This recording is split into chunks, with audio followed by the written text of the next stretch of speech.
So there's that. Okay. So on behalf of the League of Cities and Towns, I'm Jennifer Slattery, the Director of Training here, and I would like to welcome you to another Workshop Wednesday session.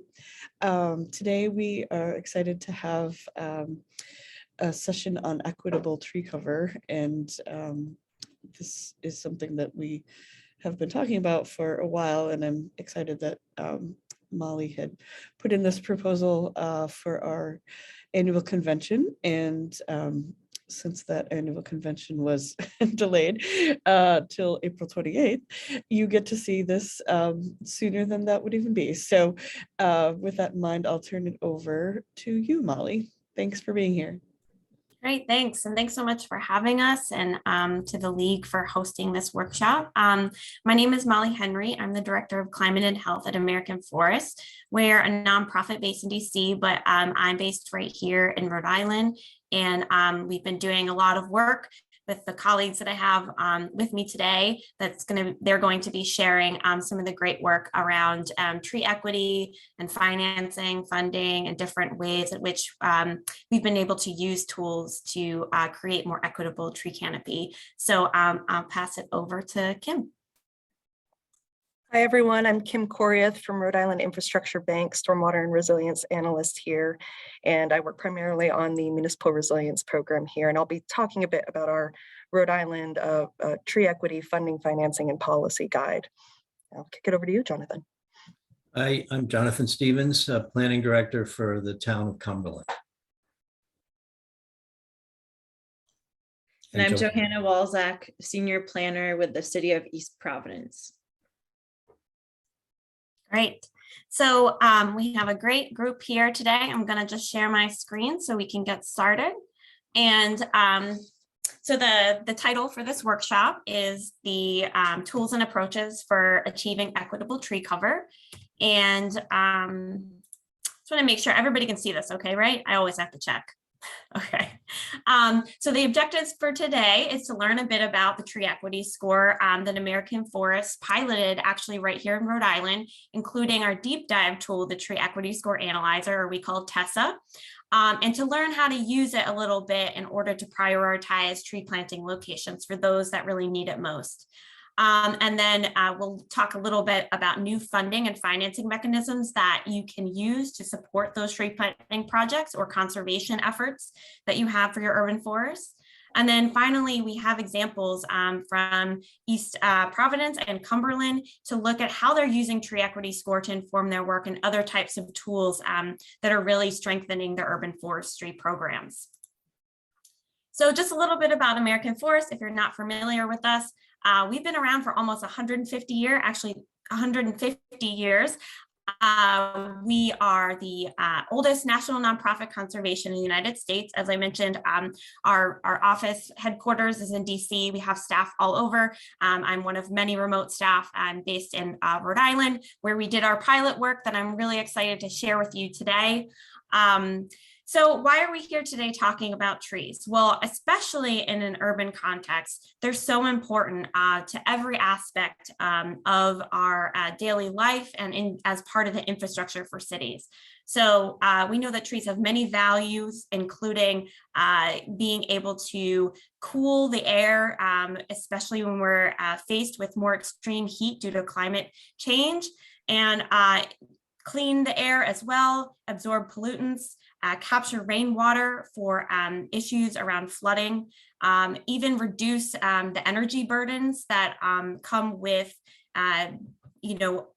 heating and cooling costs. When a tree is located in an appropriate location, we can see dramatic decreases in the amount of input that is needed for heating and cooling.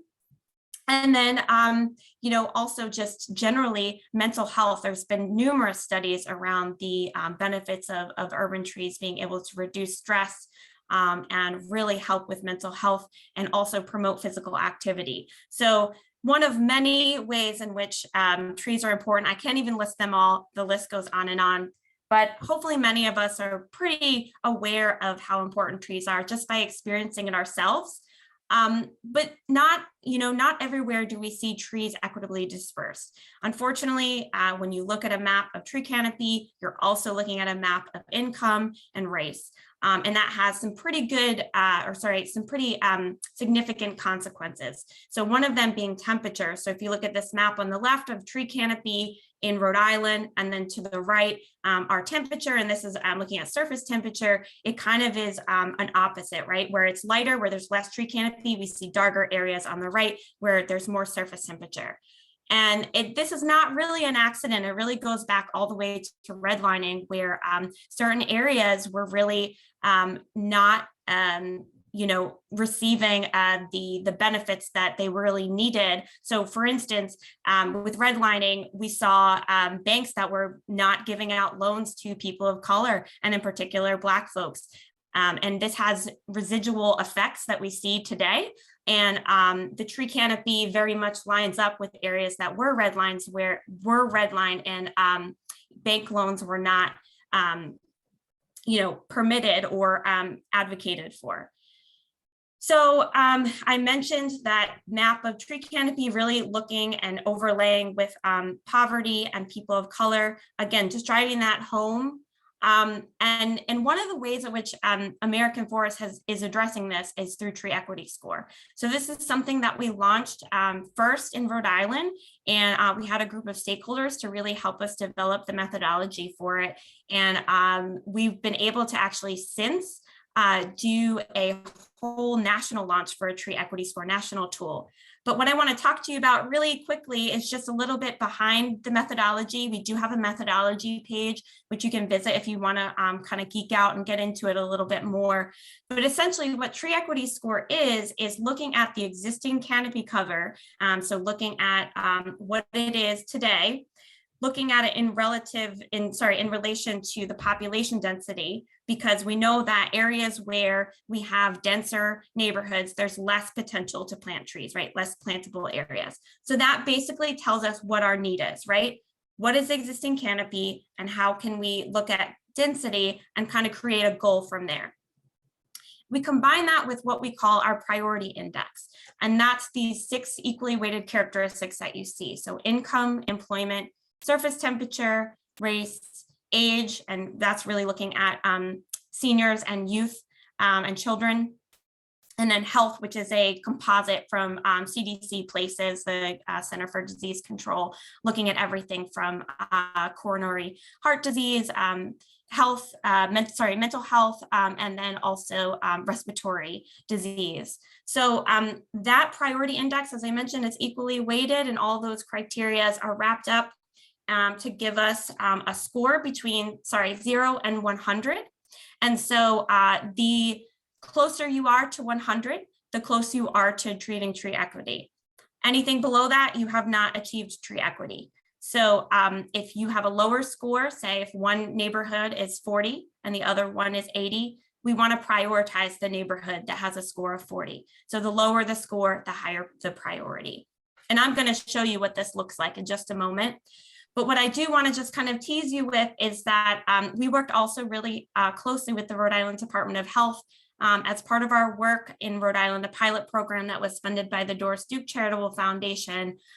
We were able to work with the health equity zones and really kind of pilot the use of tree equity score. And they actually took the 15 indicators that they have for tree or for health equity, and they originally had canopy, the percent canopy, as a way to measure for health equity. But when tree equity score came aboard, they decided that's a much more accurate way of assessing health equity in terms of the environment as one of the indicators of health equity. So this is something that the state has really backed and is really important. And it's one of the ways that we can measure health equity and those social determinants of health.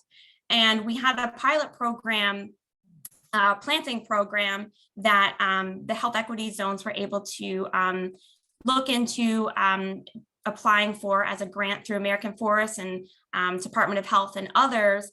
And Groundwork Rhode Island was actually the first in partnership with the Pawtucket and Central Falls Health Equity Zone to use the tree equity score and our deep dive tool, the tree equity score analyzer, to really inform a tree planting program that is equitable and really focused also on private properties, which is really an area where we have the most potential to increase canopy and to create healthier urban forests. So really quickly, I'm going to stop sharing my screen. Oh, of course, hold on. We're getting a sneak peek of it all.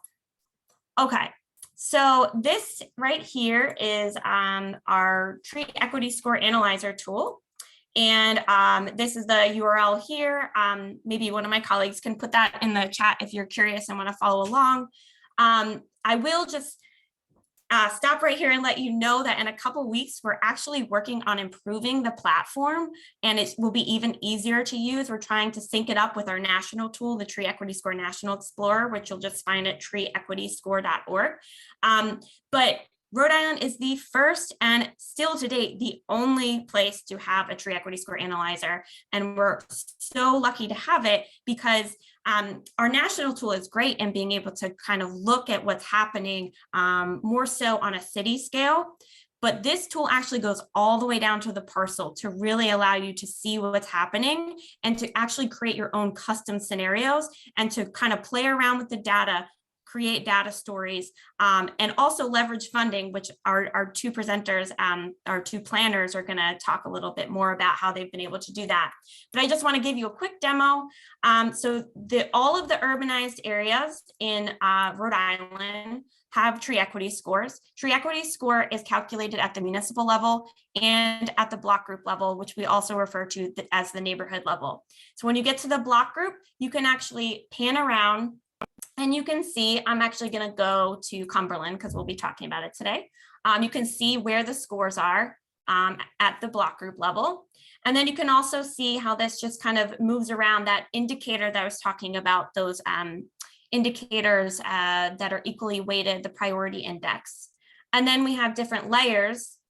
So you can just look at thematic maps. We have also, because it's customized, we've been able to add in the air temperature that we collected about, I want to say, a year and a half ago with the Department of Health and DEM to look at ambient air temperature at different times of the day, and also humidity, which really has a lot of insight into the public health indications of that. And you can also filter, and you can look for areas, say, that have higher afternoon temperatures and have lowest tree equity scores. And you could say, these are the areas that I want to target. You can also look at things like climate risk.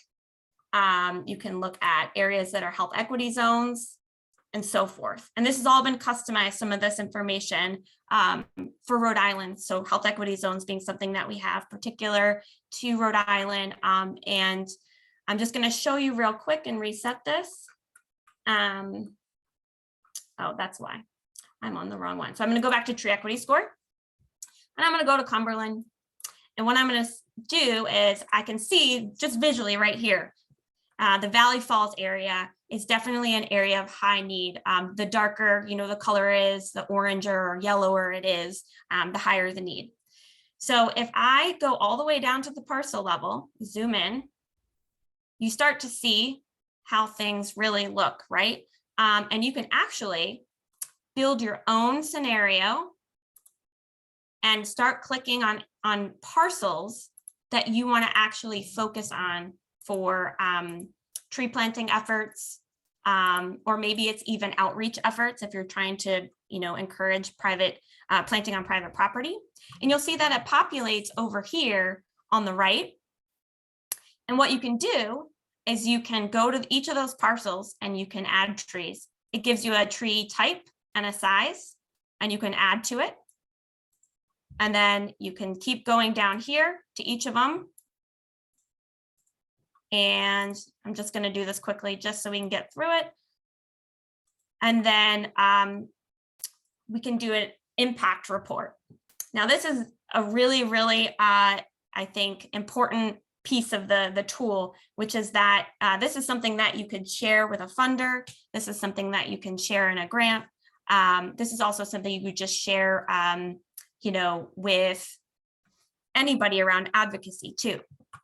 So what it tells you over here to the right is, again, I didn't add that many trees in this scenario, so these numbers are not going to be super high, but it tells you how much carbon will be stored at maturity, the rainfall interception, different air quality measures, and then reduced heating and cooling impacts as well.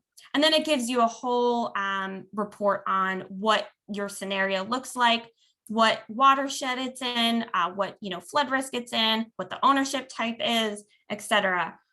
So you can only imagine. I only have so much time to really go through this, but you can imagine, what kind of impact this could have on different projects that you might be trying to develop in your own municipality. So I'm just going to go back, and I have one last slide, and I'm going to turn it over to Kim. And that is just that we have Tree Equity Score Analyzer in our state, and we're very fortunate to have that. Of course, it's not going to come on. Always fun going back and forth. Okay. But there's a few other resources I just want to call out. Vibrant Cities Lab, which is something that the Forest Service, the U.S. Forest Service, and American Forest manages, is a great one-stop shop kind of for all things related to case studies, research, and action guides, and all sorts of resources around urban forestry. Highly recommend it. One thing that we have is a climate and health action guide, which is how to kind of manage urban forests for both those climate and health outcomes, and also looking to improve your ability to capture carbon at the same time. And then also we have, just in Rhode Island at this point as well, a climate and health species list for Rhode Island's urban trees. So this is really a guide to help you inform around which trees you might want to select for different benefits that you might be looking for in your projects. And finally, and this is the segue into Kim, we have the Rhode Island Tree Equity Funding, Financing, and Policy Guide, which Kim has worked so hard on, and I'm really happy to have her share a little bit about it today. Thank you so much, Molly. Yes, as she said, I'm going to be going through the Rhode Island Tree Equity Funding, Financing, and Policy Guide, describing some key takeaways. And Molly, if you want to flip over to the next slide here. So following up on Molly's great presentation, support is clearly needed for tree equity. Trees provide a number of benefits, which Molly has already gone in depth on. But of course, new policies, plans, funding, and financing can help drive forward implementation, and then also deliver maintenance to make sure that tree equity can be sustained. So the Rhode Island Infrastructure Bank worked with American Forests to develop this Rhode Island Tree Equity Funding, Financing, and Policy Guide. And it really had 4 key goals. The first goal was to acknowledge what we're already doing well in the state. The second, to identify current mechanisms that Rhode Island could be using a little bit better to support urban forestry.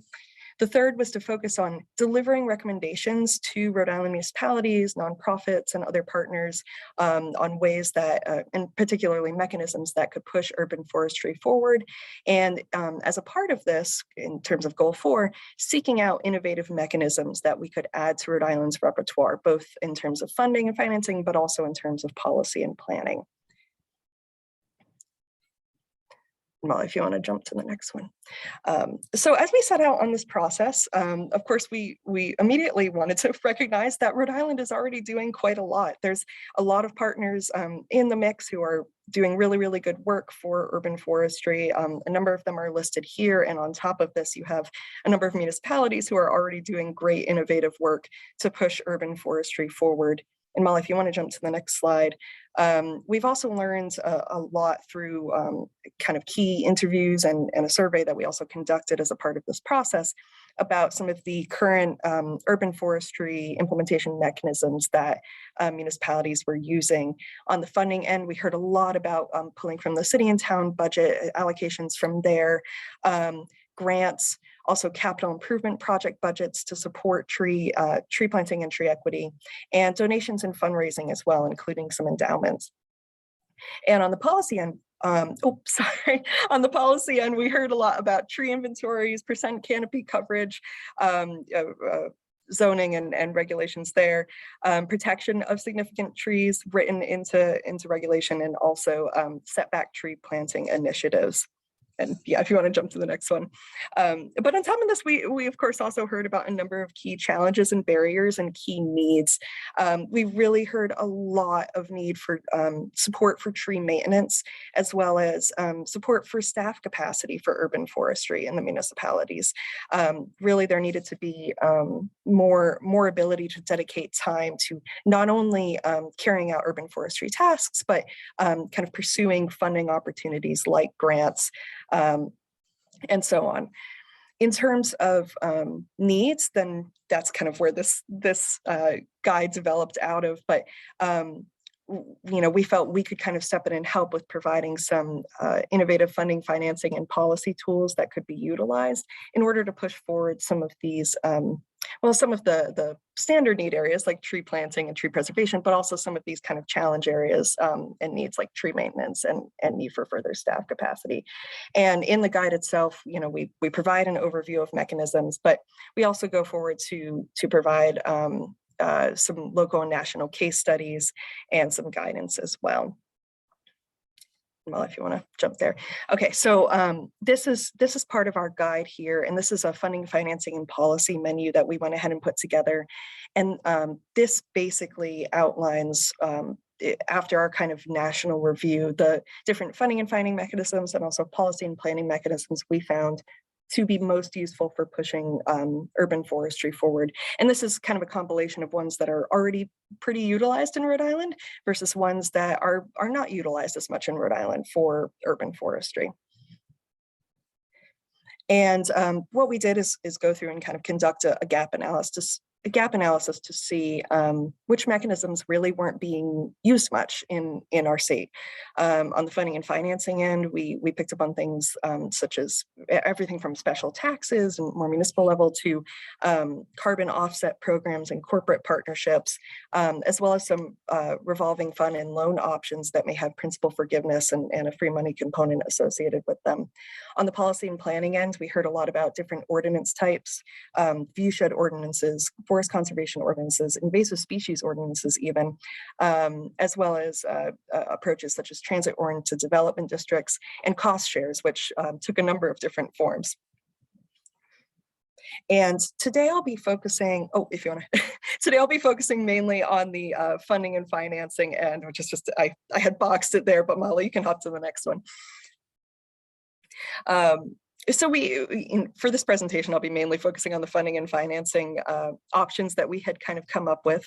And I've listed a number of them here. So if you end up going to visit the guide, there's a section at the end where we go through and provide some options that we think would be a good match for the kind of current challenges and needs for urban forestry across Rhode Island, both kind of with a nod to the mechanisms that are currently used, as well as some more innovative approaches and approaches that kind of help from a variety of different angles, whether it's state and federal support or local kind of community support. So I've selected the top 10 here that I'll kind of breeze through a little bit.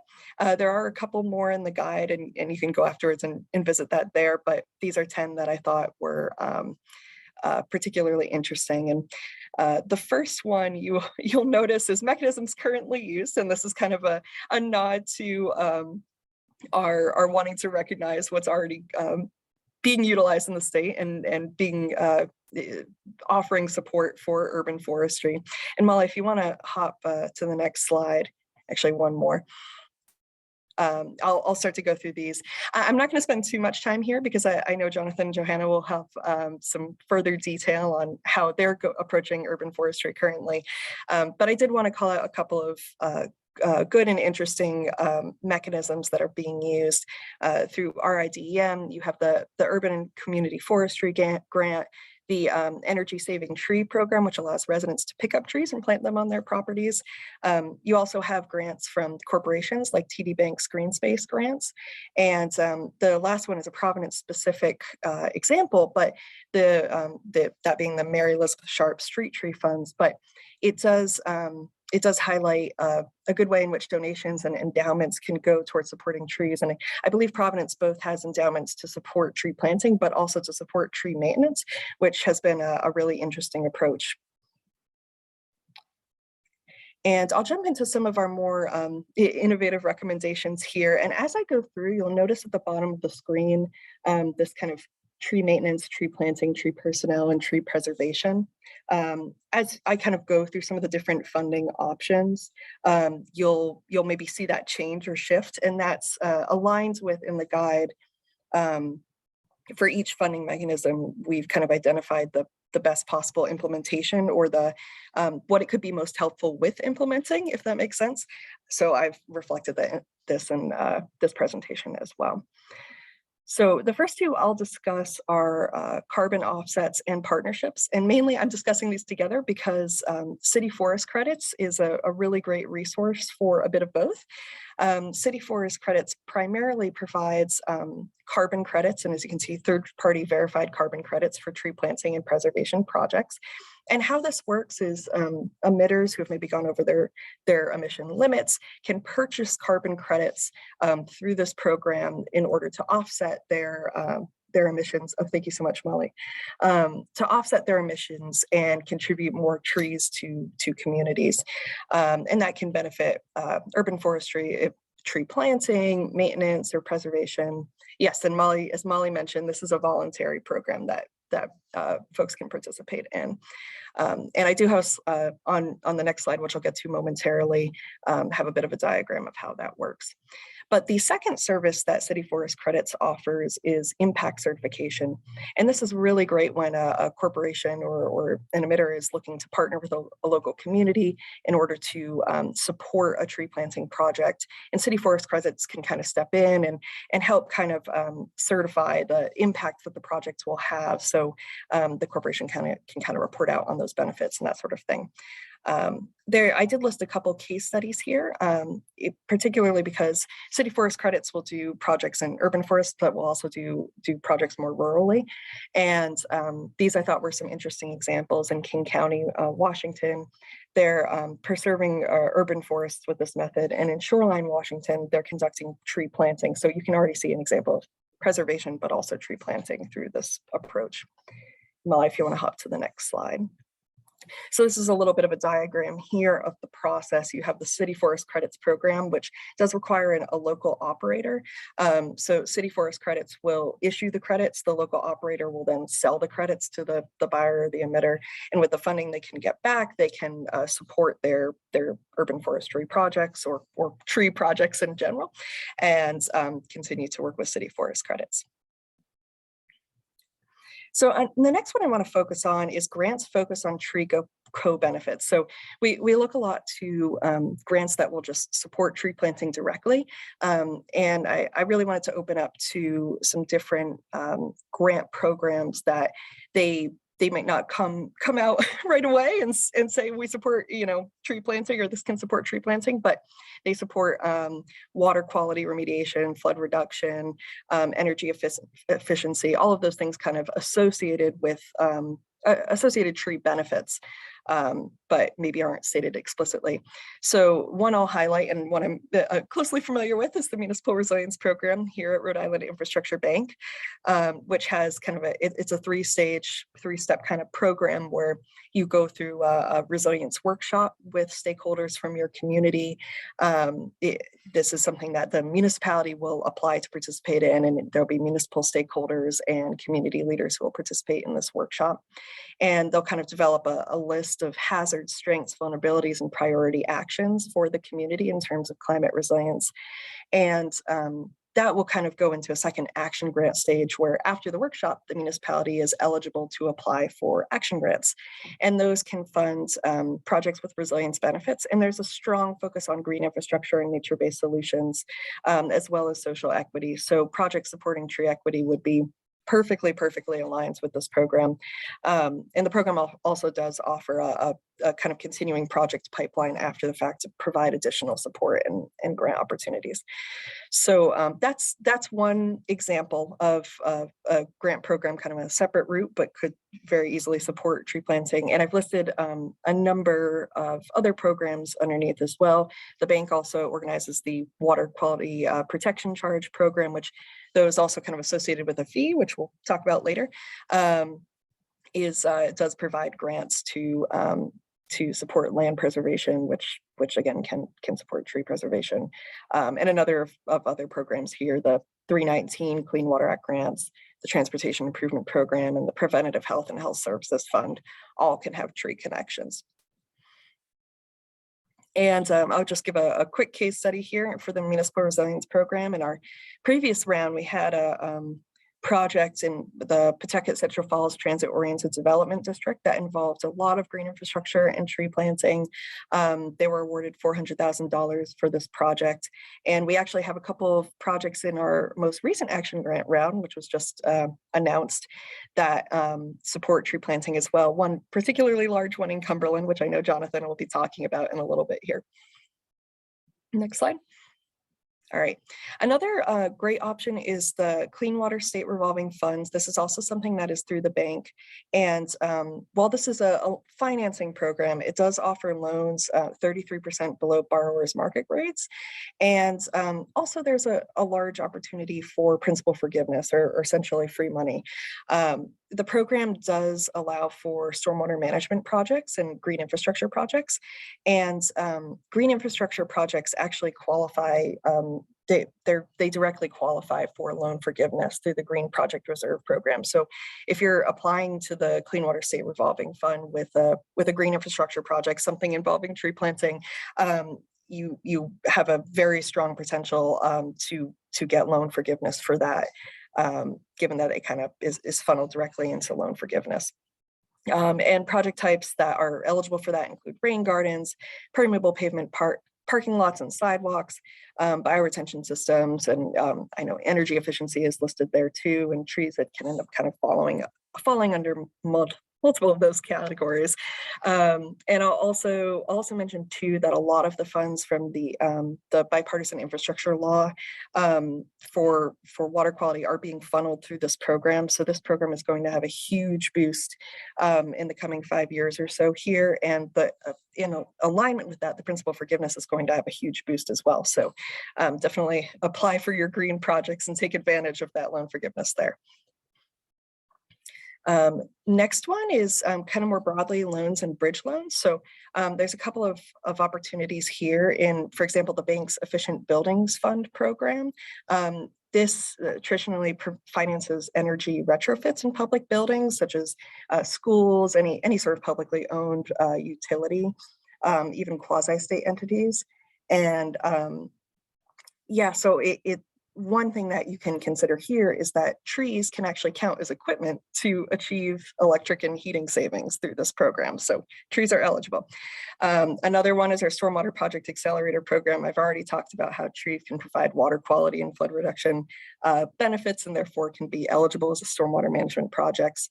So they would also be eligible for this no interest program through the bank. And this allows you to essentially, if you have a grant that's a reimbursement grant, but you need the funds up front to complete the project, this is where this loan can help you. So you can get the funds up front to complete the project and then get your reimbursement after the fact, if that makes sense.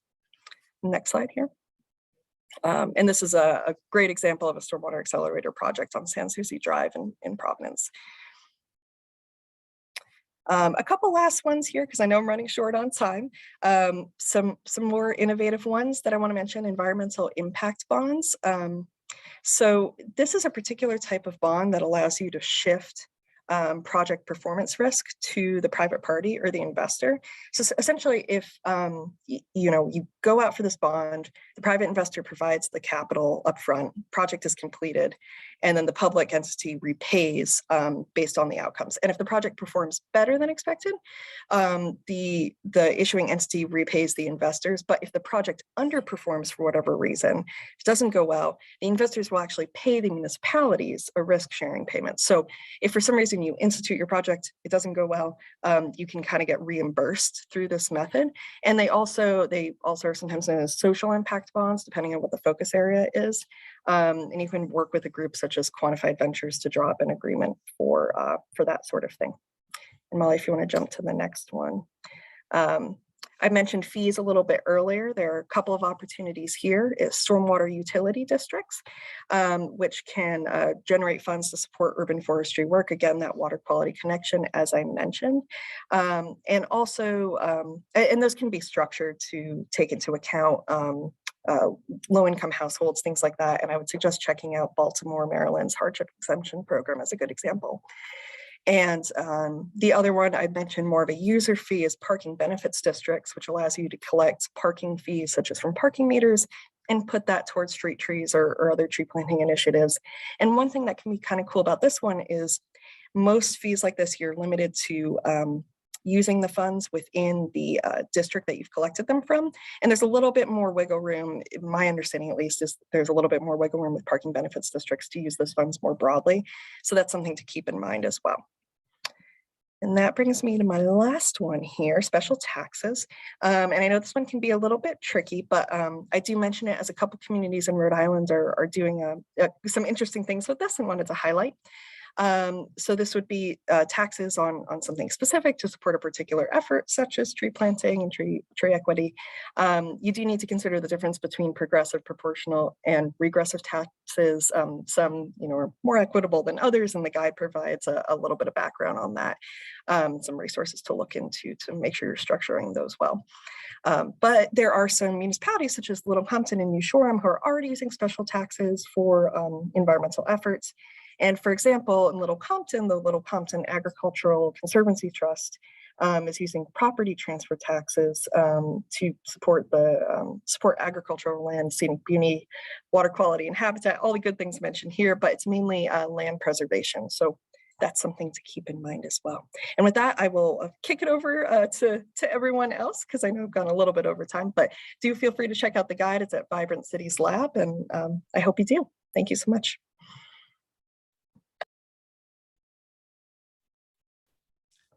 Yeah, nicely done, Kim. And I welcome the opportunity to provide a municipal case study here.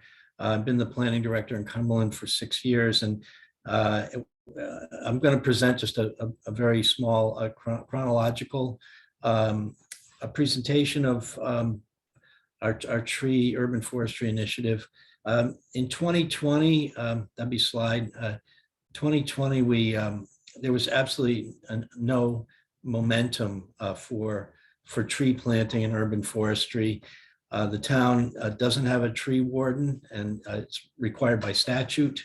Only one of two in the entire state. There was no tree budget for street trees that are lost, need to be replaced. There's no tree commission, and the Conservation Commission has been acting independently and not really plugged into town government. We have a reconstruction project of Broad Street with RIDOT, 18.23 million 3-mile project, and we had a challenge with RIDOT. We're trying to implore them to install more trees by putting tree grates, using tree grates so that we could satisfy ADA, but they just couldn't. They couldn't do it. They wouldn't do it.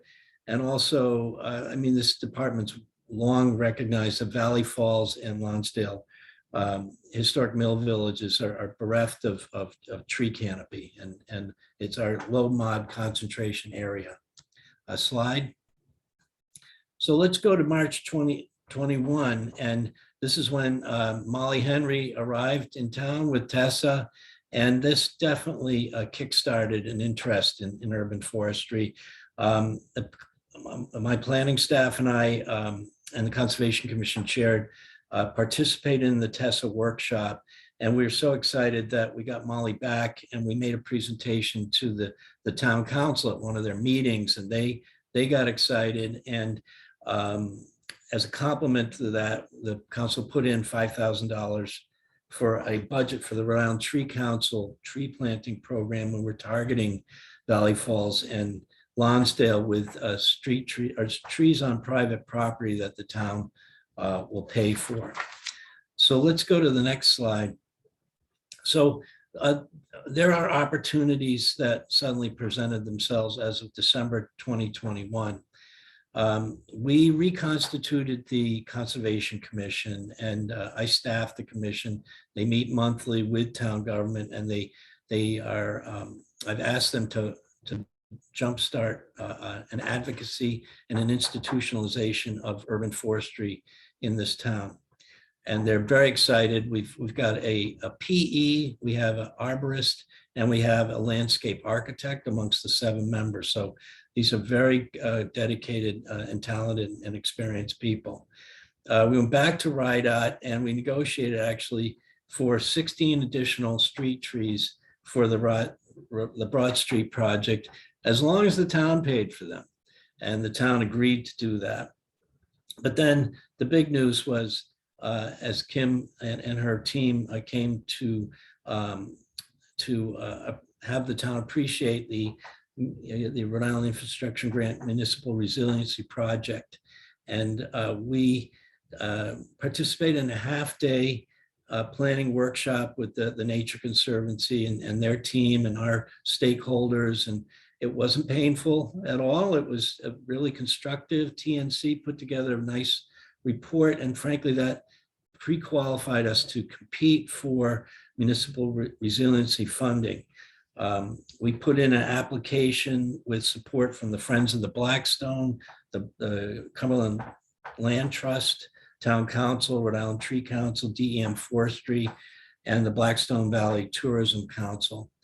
And also importantly for our application, we noted that 6 action items in our comprehensive plan would be addressed if we were able to get a grant. And lo and behold, just a week or so ago, Kim gave us an email and said, congratulations, you have been awarded a grant for $250,000 to plant 200 or plus or minus street trees within existing town right-of-way in Lonsdale and Valley Falls.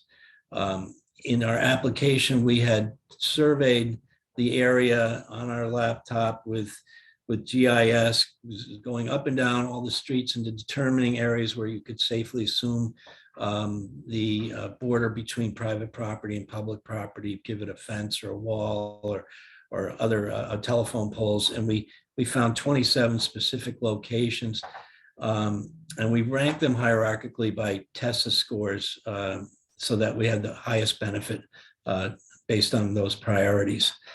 I got to give Kim credit. I said, what do you think if the town match would be satisfied by the town committing to 3 years, $21,000 a year for a tree warden consultant?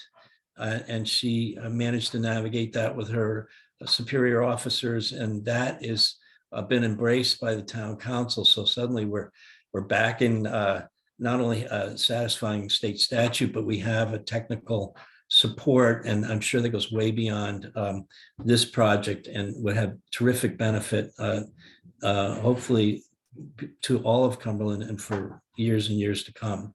So the town will hire a tree installation contractor for site design and for tree planting.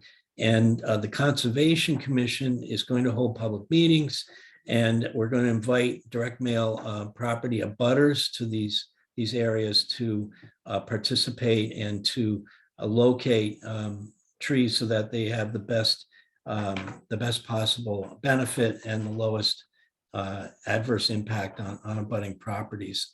And this project is to be completed by the end of 2023. So I think I got down to 5 minutes, and now we want to hear from Joanna in East Providence. Good morning, everyone. I'm Johanna. I'm senior planner with the city of East Providence, and thanks to everyone for coming. I have a sick baby at home in the other room, so I'm hoping she stays asleep long enough that I can finish my quick presentation.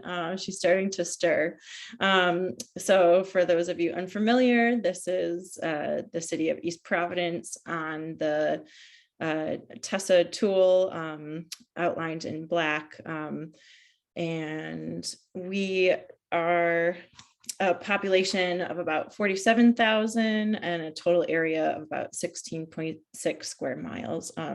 So I'll share 2 projects with you real quickly that we've used the Tessa tool for in our urban forestry efforts. So the first project was a tree planting that we did in partnership with citizens group EP Urban Forest. They're a group of residents that were concerned about trees being taken down either by the city, street trees being taken down and not being replaced, or also seeing their neighbors taking down trees because they didn't like to rake leaves or other concerns that residents may have. So they are doing some forestry initiatives to promote trees throughout the city and education around the benefits of them. So this project is a native tree grove at Hull Street Park, which is a city park located right behind White Neck Elementary School. And this was funded in full through a TD Green Space grant program administered through the Arbor Day Foundation.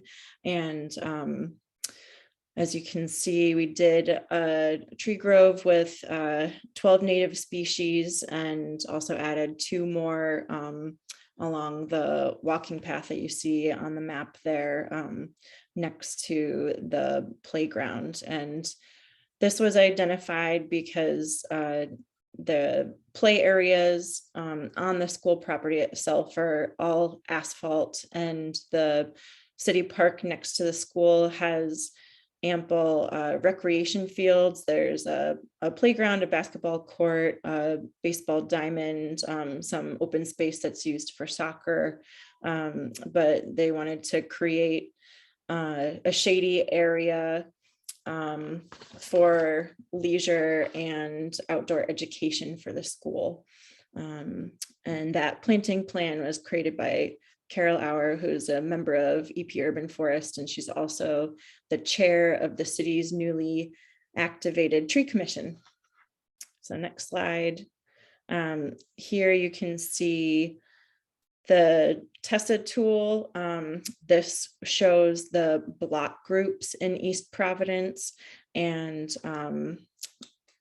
so the central part of the city has lower Tessa scores from lower tree canopy coverage, higher demographic need, higher population density. There's just a lot more impervious surface in that zone due to commercial corridors, the Auto Mile, Route 44, Taunton Avenue, Pawtucket Avenue, and just a lot of dense development there.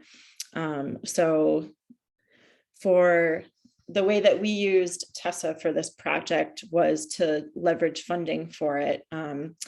When we applied to the TD Green Space grant program, they really focus their grant program with equity in mind.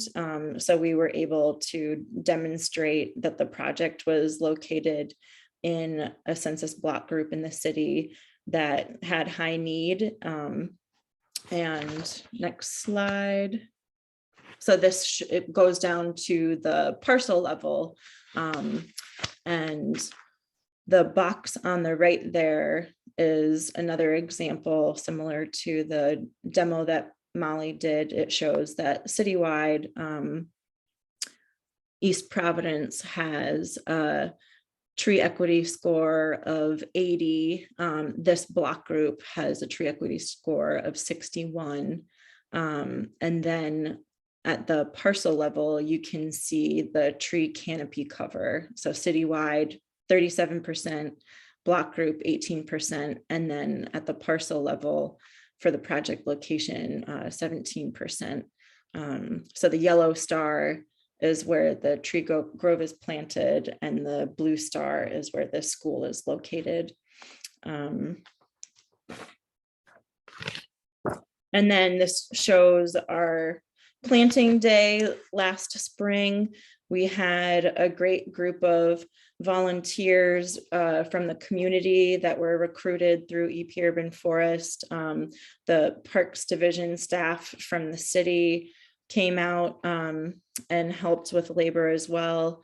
It was a really good community building event. And then this spring, we'll be installing phase 2 installation of the outdoor classroom.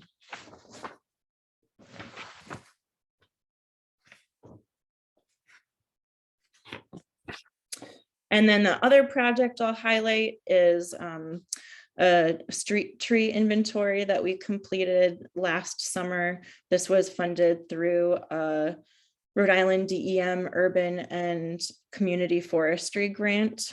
So if you are unfamiliar with that grant program, you should definitely check it out. Lou Allard has been a huge help to us on building our urban forestry program here in East Providence. So I'll give him a shout out. So through this, we, with the grant funds, we were able to hire an intern who was an undergraduate from URI, and then EP Urban Forest also helped to recruit some volunteers. There were about 20 volunteers that participated as well. So they conducted the field work last summer and collected a bunch of information on all the city's street trees. So for this phase of it, it was just street trees. It did not include city parks and public properties. So they included information on the species, diameter, height, condition of the tree, and the geolocation. So in total, 6,376 street trees were inventoried using a forest metrics database, which is a specific program that we acquired through DEM, through a partnership that they have. And next slide.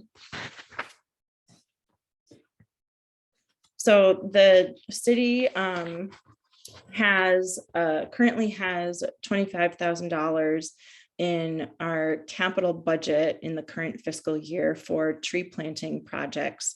And we also have, as I mentioned, a newly activated tree commission, and they are interested in providing recommendations on where the city uses those funds to plant trees.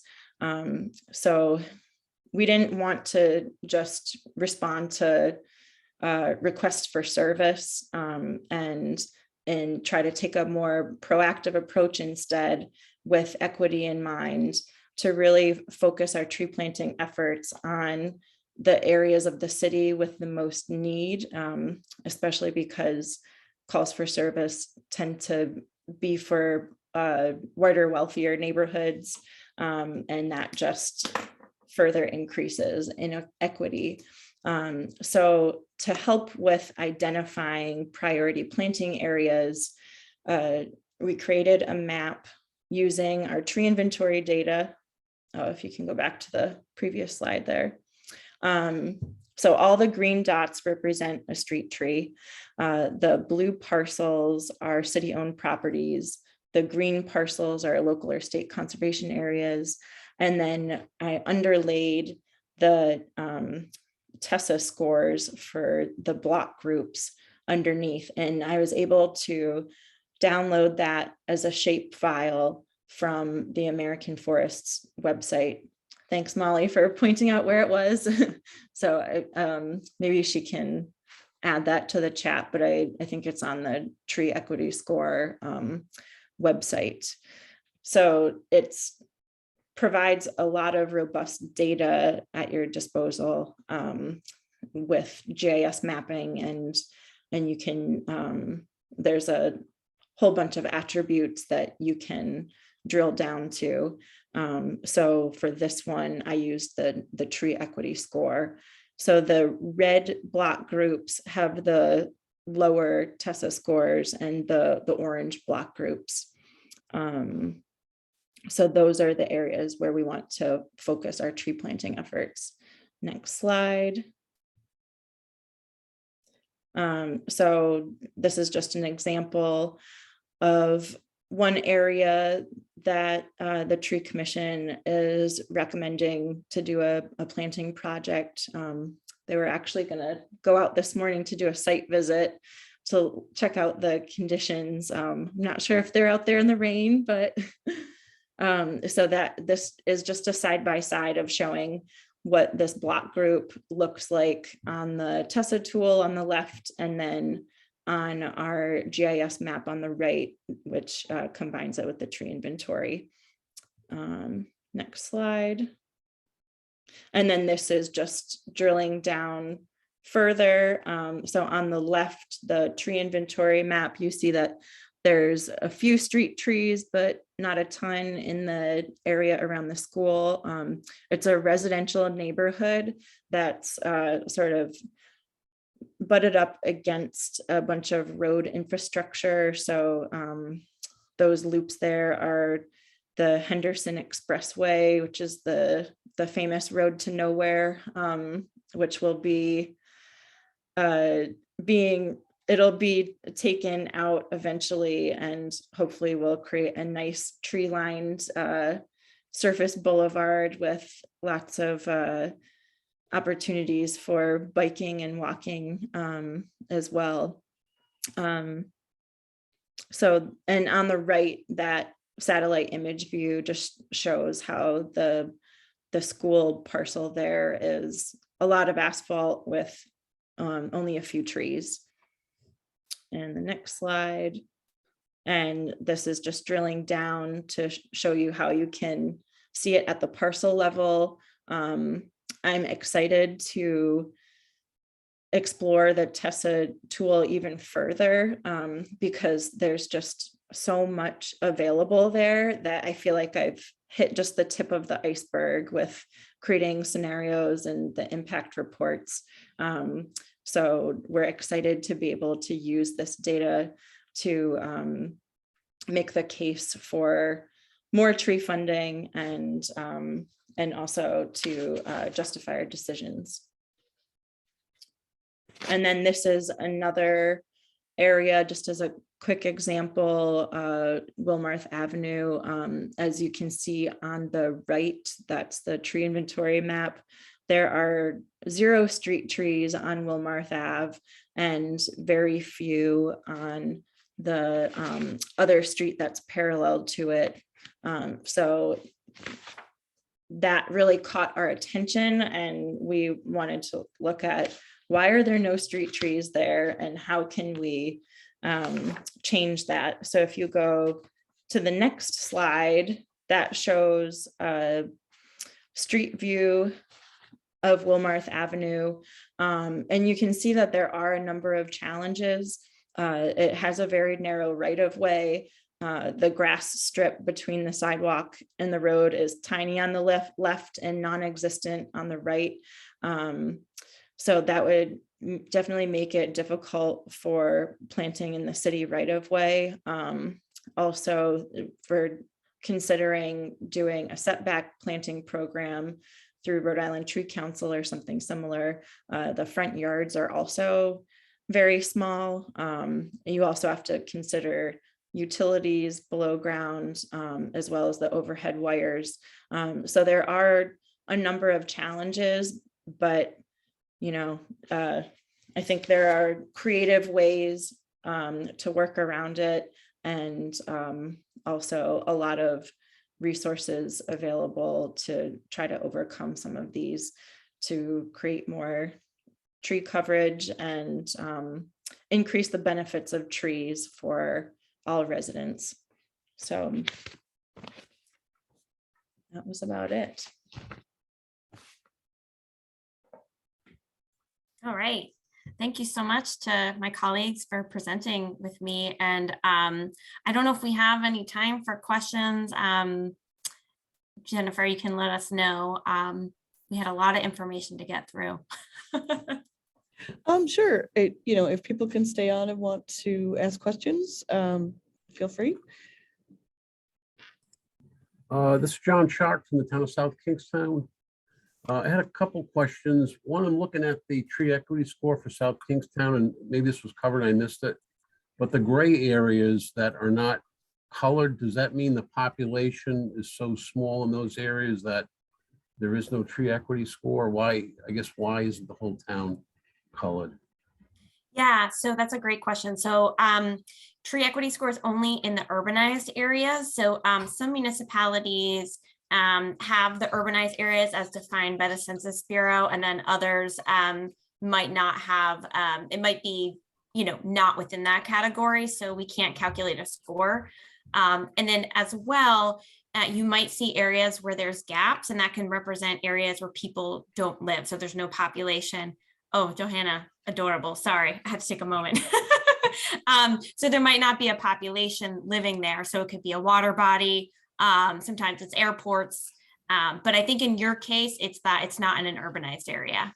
Okay, thank you. And then one follow-up question. It seems like every time we have a severe weather event, National Grid gets taken to the woodshed for, power outages, and they're directly related to trees, not just diseased and dying trees, but healthy trees. How do you balance the public outcry for loss of power versus, trying to increase the urban forest? It seems, kind of contradictory in, goals. Yeah, I mean, I can take this one, and anybody else that wants to kind of jump into and speak from experience. I mean, I think part of it too is learning how to properly maintain trees from the get-go. And so making sure also we have the right tree in the right place. So where you have aged trees that are underneath power lines, it is a problem. And if they're not properly maintained, it becomes a problem. Also, I will say, I'm not trying to put National Grid under the bus, but sometimes, things are not pruned in a way that is for the health of the tree. It's more so, just to get it out of the way. And so that does create more of a hazard, because you're essentially killing the tree, and it's going to create a hazard in the next few years. So yeah, it's a hard balance to strike, but we need to get, I think a lot of people more focused on maintenance from the early age of the trees, make sure that they're pruned properly, and make sure that we don't put large trees right underneath the power line, and we're putting the right tree in the right place. Does anybody else want to add to that? I guess any tree that we see that's within the fall zone of the utility lines, it does not even planted underneath, but beside it. I mean, a 60-foot tree, 40 feet from the power lines is going to take out the power lines. And again, we see mostly healthy trees, not that are diseased or dying trees taking out the utilities. And rightfully so, National Grid doesn't own one of these trees. They're either publicly owned in the town right away, state right away, or they're on private property taking out the utility wires.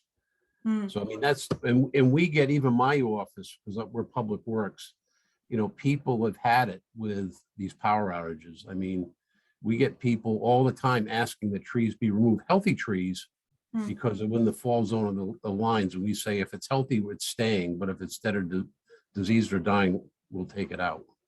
So I don't see that going away.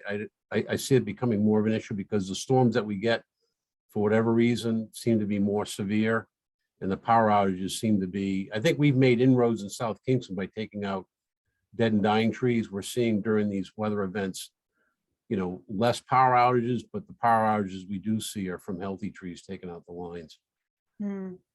Yeah, that is definitely very challenging. I don't have a perfect solution for you, but it sounds like you guys are really trying to be proactive. And yeah, our storms are more severe, and we're still trying to figure out, how to properly manage our urban forests in a way that it's minimizing, damage, because they are so important though, right? Yep. And can you folks put this, is there any way of pushing this recording out at all? I'd be curious to have it on, if I can have access to it, it would be appreciated. Yep, we'll after the recording is done, we'll post it on the league has a YouTube site or page, and then I will make sure it gets out to each of you that attended today as well. Good, thank you. And I was just gonna add, John, I don't know if you got an invitation to this, but DEM is doing a community forest storm management workshop in May. That I know it's limited space, so it might be invitation only. But it's with I think it's with the green infrastructure.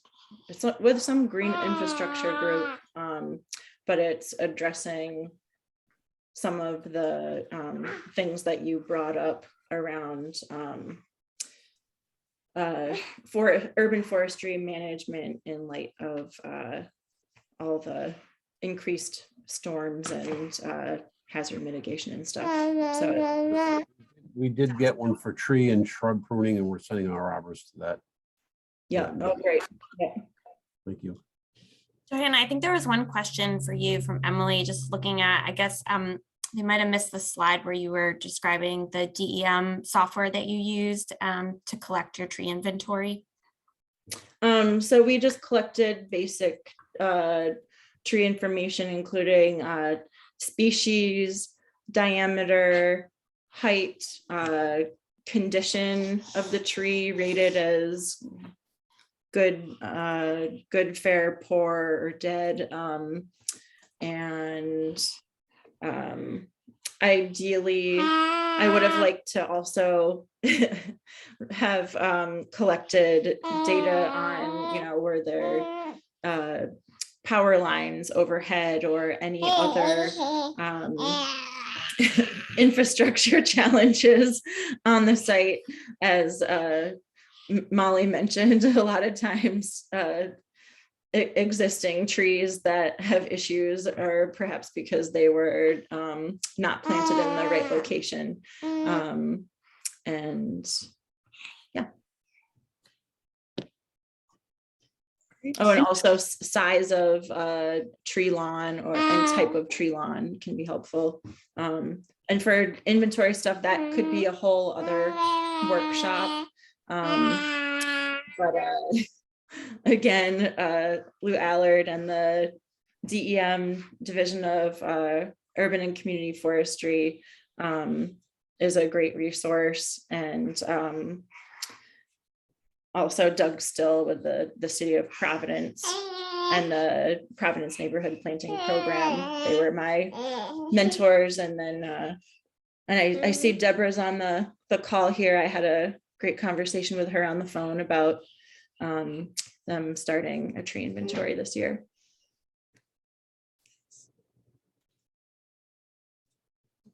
All right, any further questions? Okay, so when this video is saved, it should also save the chat. So hopefully anybody will be able to see those resources that were shared in the chat as well.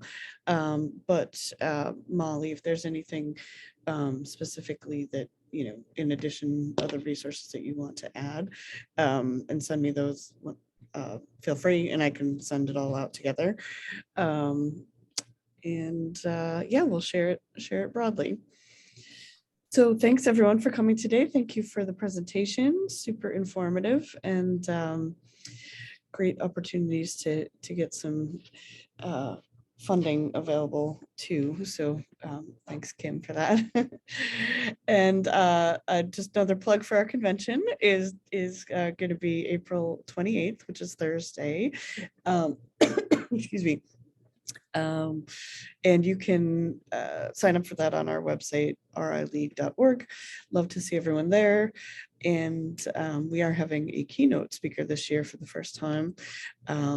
So if you can make it around before the 9 o'clock time slot, would be great to have you see her. She's going to be talking about workplace conflict, which is always interesting topic. So we hope that we'll see you at the convention, and I will, if you have any questions, please feel free to contact me at the League.